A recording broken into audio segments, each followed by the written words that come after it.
नमस्कार। मैं रुचि देव। चलिए सुनते हैं आज की ये कहानी। एक राजा के दरबार में एक बहुत ही महान और ज्ञानी पंडित जी थे। जब भी पंडित जी दरबार में आते, राजा उनके सम्मान में अपने सिंहासन से उठ खड़े होते। एक दिन राजा ने पंडित जी से कहा कि पंडित जी, एक आदमी अपने आचरण से महान होता है या अपने ज्ञान से, यानी कि कंडक्ट से या फिर नॉलेज से। तो पंडित जी ने कहा कि महाराज, आपके इस प्रश्न का उत्तर देने के लिए मुझे कुछ समय चाहिए। महाराज ने कहा ठीक है।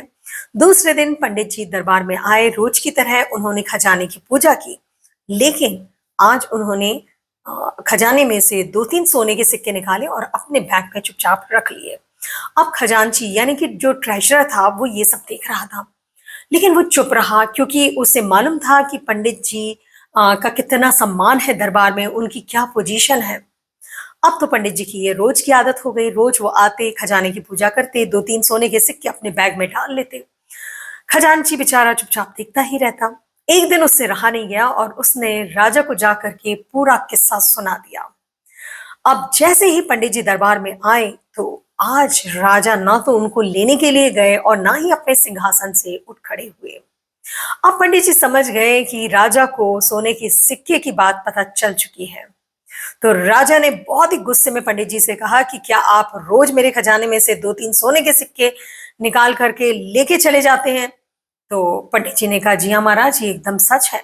तो राजा ने कहा कि मैं जान सकता हूं कि आप ऐसा क्यों करते हैं? तो पंडित जी मुस्कुराए और कहने लगे, ताकि महाराज मैं आपके प्रश्न का उत्तर दे सकूं।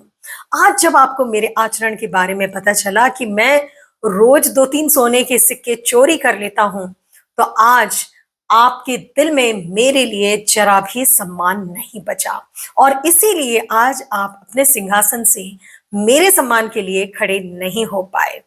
जबकि आज मेरे पास उतना ही ज्ञान है जितना कि पहले था, यानी कि जब मैं सोने के सिक्के नहीं चुराता था, उस समय जो मेरे पास ज्ञान था वही ज्ञान आज भी है।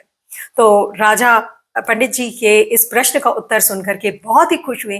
तो ये सच है दोस्तों, अगर कोई कितना भी बड़ा आदमी क्यों ना हो, कितना भी उसके पास पैसा हो, कितनी भी बड़ी पोजीशन हो और कितनी भी ज्यादा उसकी एजुकेशन हो, लेकिन अगर उसका आचरण बुरा है, तो याद रखिए उसे अपना सम्मान खोने में ज्यादा वक्त नहीं लगेगा। तो दोस्तों, अगले सोमवार हम फिर सुनते हैं शाम 5 बजे एक नई कहानी, एक नई नई सीख के साथ मेरे चैनल ब्लूम विद रुचि देव पर। तब तक के लिए आप अपना ध्यान रखिए, अपने परिवार का ध्यान रखिए, और हाँ दोस्तों, दूसरों के जीवन में दिया जलाना कभी ना भूलें, क्योंकि जो लोग दूसरों के जीवन में उजाला करते हैं, उनका जीवन खुद ब खुद रोशनी से जगमगा उठता है। नमस्कार, धन्यवाद।